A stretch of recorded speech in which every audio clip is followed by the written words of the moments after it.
नमस्कार दोस्तों, स्वागत है आपका हमारे इस यूट्यूब चैनल में बैंकिंग एंड बिजनेस अपडेट। दोस्तों, आज के इस वीडियो में हम बात करेंगे मिस्टर गुरुमूर्ति द्वारा बैंक एम्प्लॉयज़ के ऊपर दिए गए एक एडवर्स कमेंट के बारे में। दोस्तों, मिस्टर गुरुमूर्ति जो है आरबीआई बोर्ड मेंबर है और साथ ही साथ तमिल मैगजीन तुगलक के एडिटर भी हैं। दोस्तों, इसी मैगजीन का एनिवर्सरी फंक्शन चेन्नई में अभी ऑर्गेनाइज हुआ था और इस फंक्शन में मिस्टर गुरुमूर्ति के साथ finance minister Mrs Nirmala Sitharaman भी मौजूद थी। एक तरफ जहां इस फंक्शन में finance minister Mrs Nirmala Sitharaman ने कोविड पैंडेमिक सिचुएशन में बैंकर्स द्वारा दी गई सेवाओं की प्रशंसा की, उन्होंने यहाँ पे ट्वीट करके लिखा भी है, I state with extreme pride and satisfaction that the bank employees visited village after village even before the vaccine the went with basic protection to hand deliver money to people who could not withdraw। तो यहाँ पे एक तरफ तो देश की finance minister bank employees द्वारा दी गई सेवाओं की यहाँ पे प्रशंसा कर रही हैं, वहीं दूसरी ओर मिस्टर गुरुमूर्ति ने एक रीडर के जवाब में बैंक एम्प्लॉयज को काली चढ़ाई कल कहा, जिसका मतलब है स्कम एंड फिल्थ। दोस्तों, उनके इस कमेंट से पब्लिक सेक्टर बैंक के एम्प्लॉय को काफी आहत पहुंची है और इस एक्शन का रिएक्शन भी चारों तरफ से आना शुरू हो गया है। और इसी कड़ी में सबसे पहले हम all India Bank Officer association द्वारा लिखे गए लेटर को देखते हैं। ये लेटर 12 मई 2022 को लिखा गया है और एड्रेस है Shrimati Nirmala Sitharaman, honourable finance minister, government of India, regarding withdrawal of derogatory remarks against public sector banking workforce by the editor Tughlaq. Our organization represents the officer working in public, private, regional rural bank and cooperative banks in our country. We have a duty to protect the self-respect and dignity of the workforce in the financial system. We are compelled to approach you seeking your direct intervention in the above referred matter. Our attention was drawn to the address by Shri K. Gurumurthy, editor Tughlaq, while celebrating the completion of 52 years of publication of Tamil magazine held at Chennai, in which you were personally present. He branded that the workforce in the public sector are Kalichadai as the best human assets trained in the public sector bank preferred to take up jobs in private sector bank, as the compensatory system available is far from satisfactory and they are not allowed to take decision to develop the system. It was expected of you to intervene and prevail upon him to withdraw the utterance made as you are heading the finance department of the nation. He further went ahead that the equity participation should be brought down to 49% in public sector banks.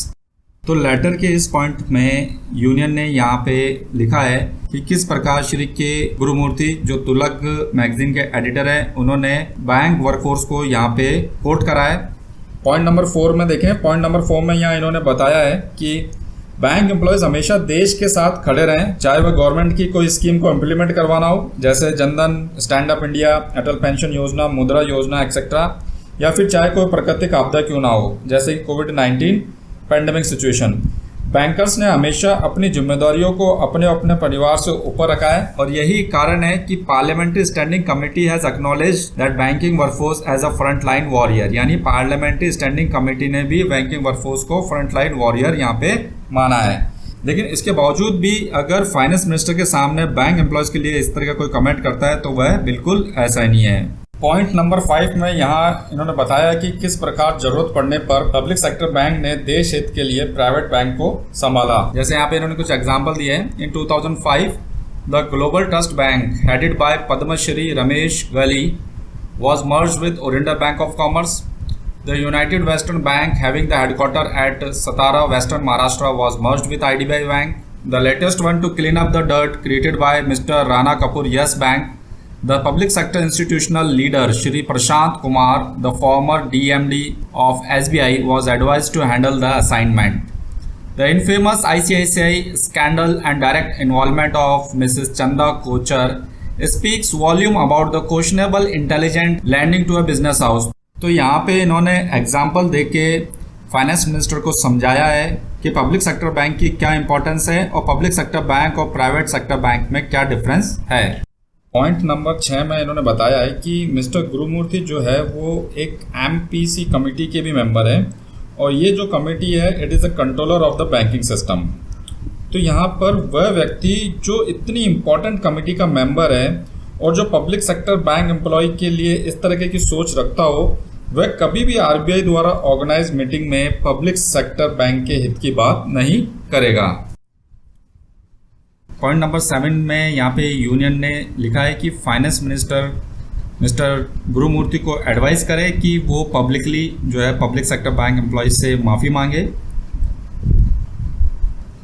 Point number 8 के अंदर यहाँ पे लिखा है कि उनको पूरा विश्वास है कि सेंट्रल गवर्नमेंट इस मैटर को देखेंगी, और यहाँ पे उन्होंने ये भी लिखा है it is not only the matter of self respect and dignity of working bank employ but it also include MD and CEOs of the institution.